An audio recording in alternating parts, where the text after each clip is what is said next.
1,00,000 कर्मचाऱ्यांचा संगणक परिचालक असेल, कर्मचारी असेल आणि ग्रामीण भागाशी निगडित आहे। सभापती महोदय, आपण जर नगरपालिका गेलो, नगरपंचायतमध्ये गेलो तर सफाई कामगार असतं, सीओ असतं। तुम्हाला माहित आहे का एका इकडे ग्रामपंचायतचं नगरपंचायत झालं का सगळ्या सुविधा देता तुम्ही, पण ग्रामपंचायतले सफाई कामगार आहे? ग्रामपंचायतले आम्ही पाहतोय क्लास 3 वाला क्लास 4 वाला चालवतोय आणि नगरपंचायतल्या लोकांसाठी तुम्ही सीओ सारखे अधिकारी, मुख्य अधिकारी देताय, त्याला ते दर्जा देताय। आणि मग गोरे साहेब, तुमच्याकडून अपेक्षा आहे, तुम्ही तर सातारा आणि सांगली जिल्ह्यातले पैलवान म्हणून याकडे पाहिलं पाहिजे। तुम्ही या ग्राम विकासाचं पालकत्व स्वीकारलेलं आहे आणि इथल्या ग्रामपंचायतचा गावात राहिला म्हणजे तो मेला, त्याला भाव भेटत नाही, त्याला आरोग्याच्या सुविधा भेटत नाही, शिक्षणाच्या सुविधा भेटत नाही, गावात जन्म घेणं म्हणजे पापाचं लक्षण असं समजतो आपण। ग्रामपंचायतल्या कर्मचाऱ्याला तिथं आपण कंत्राटी ठेवायचं आणि नगरपंचायतवाल्याला मात्र तिथं नियमित करण्याचं काम करत असाल तर हे चुकीचं आहे। तुम्ही ग्राम विकास मंत्री म्हणून पुढाकार घेऊन त्या कर्मचाऱ्याचं पालकत्व तुमच्याकडे आहे ना, अशा वेळेस सकारात्मक उत्तर येणं गरजेचं आहे। पहिले मी संगणक परिषद 6 प्रश्न आहे, 7 एक वेळा सूत्र विचारू का टप्प्याटप्प्यानं विचारू? ते 6 विचारू। हा नाही, पण प्रश्न 3 जो महत्वाचा आहे तो पहिला विचारा। 2 याच्यात संगणक परिचालक एक हा घटक आहे आणि एक ग्रामपंचायत कर्मचारी, असे 2 एकत्रित आहे। संगणक परिचालक 7 एप्रिल 2025 माननीय मुख्यमंत्री देवेंद्रजी फडणवीस साहेबांनी एक निर्देश दिलेला होता। बैठक झाली होती मी रायगडच्या उपोषणानंतर, आणि त्यांना सांगितलं का यांचं 20,000 रुपये मानधन करावं, ते आपण कधी करणार? आपण जर पाहिलं, माझ्यावर इथे उत्तर आहे, हो, आणि आपण जर पाहिलं तर महाराष्ट्र राज्यच फक्त 10,000 देतं, केरळ 18,000 देतं, 22,000पर्यंत जाते, तेलंगणा 15,000 देतं, गुजरात 15,000 देतं। इतर सगळ्या राज्यामध्ये या संगणक परिचालकांना मानधन हे जास्त आहे। जिल्हा परिषद पंचायत समितीचे संगणक परिचालक आहेत, त्यांना सुद्धा मानधन जास्त आहे, त्यांना सुविधा जास्त आहे। आणि म्हणून 7 एप्रिल 2025 रोजी जो निर्णय मुख्यमंत्र्यांनी जे निर्देश दिले त्याची अंमलबजावणी आपण मंत्री म्हणून करणार का, याचं उत्तर दिलं पाहिजे। दुसरा, सभापती महोदय, गंमत कशी आहे याच्यामध्ये?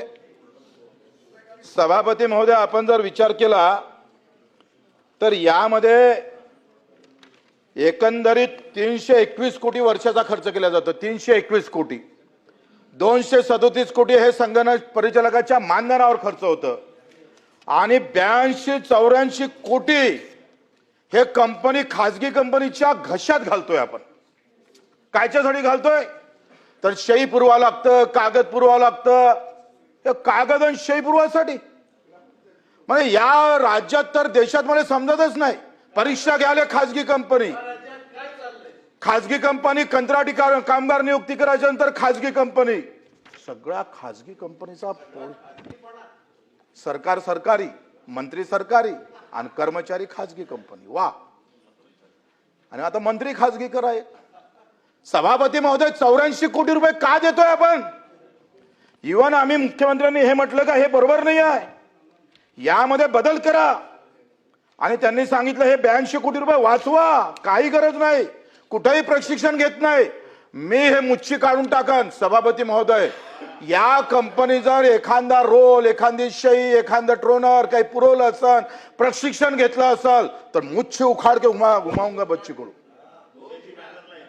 एका सगळ्या ग्रामपंचायतचे ठराव माझ्याकडे आहे, यांनी कुठेही आम्ही पाहतोय कुठलंही प्रशिक्षण घेतलं नाही, बसल्या बसल्या कंपनीत 84 कोटी रुपये उखडतं। वा, आणि आमच्या संगणकाला 10,000 रुपये पगार। अरे, तुम्ही कामगार कायद्याखाली किमान वेतन 18,000 आहे मंत्री महोदय, आपण 10,000 काय होतो? मला वाटते याचं तुम्हाला निश्चित गांभीर्यपणे तुम्ही याचा विचार करेल। मानधनासह राष्ट्रीय ग्राम स्वराज्य अभियान आहे, त्याच्या अंतर्गत डायरेक्ट नियुक्ती करा। आता याचा प्रवास काय गमतीचा आहे लक्षात घ्या मंत्री महोदय। तुम्हाला माहित आहे 2 प्रकारचा निधी भेटतो, 15 वित्त आयोग एक निधी देतं आणि ग्रामपंचायतच्या काही स्वनिधीतून पैसे जाते। ग्रामपंचायत पाठवते जिल्हा परिषद पाठवते RGS ला, आणि मग RGS काय करतं, पुन्हा जिल्हा परिषदले, पुन्हा पंचायत समितीले, पुन्हा ग्रामपंचायतले, मग कर्मचाऱ्याले। वा, हा जो प्रवास आहे त्याची गरज काय? डायरेक्ट RGS मधून तुम्ही ग्रामपंचायतच्या त्या कर्मचाऱ्याच्या खात्यात टाका ना बाबा. ते केलं पाहिजे तुम्ही. बिलकुल जात नाही. माझ्याजवळ सगळे कागदपत्र आहे. माझ्या तुमच्या अधिकाऱ्यांना सचिवांना दिलेलं पत्र आहे माझ्याकडे. मी ते तुमच्या समोर ठेवतो लागन तर.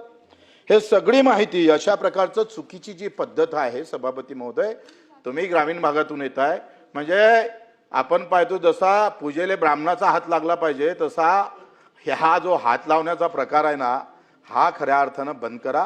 डायरेक्ट RGS मधून ग्रामपंचायतच्या खात्यात हे दोघांसाठी प्रश्न आहे. ग्रामपंचायत कर्मचाऱ्याचं आपण तसंच करतोय आणि ग्रामपंचायत संगणक परिचालकासाठी पण तसंच करतोय.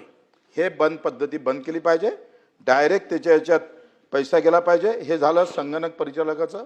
आता ग्रामपंचायत कर्मचाऱ्याचे पुन्हा 3 प्रश्न आहे ते नंतर विचारतो. एक हा आपण ग्रामपंचायत निहाय हे संगणक परिचालक आपण नेमलेले आहे. हे तालुक्यावर नेमले नाही. मंत्री महोदयांना माझा लक्षात आणून द्यायचं आहे की तुम्ही जे सांगताय का हा बाहेर बसतं आणि बाहेरच कमावतोय हे फार चुकीची माहिती कोणत्या अधिकाऱ्याने दिली ते मला समोर ठेवा. हे फार चुकीची माहिती येत आहे रेकॉर्डवर. अशी रेकॉर्डवर चुकीची माहिती येऊ नये. या ग्रामपंचायत परिचालक संगणक परिचालक असं त्याचं नावच आहे. त्यानंतर तो तालुक्यावर बसायचा काही संबंधच नाही आहे. माझं पहिले ऐकून घ्या तुम्ही. आता मी तुमचं ऐकून घेतलंय. माझं असं म्हणणं आहे का हा कुठल्याही प्रकारची वेगळ्या पद्धतीनं कुठं काय बसतं.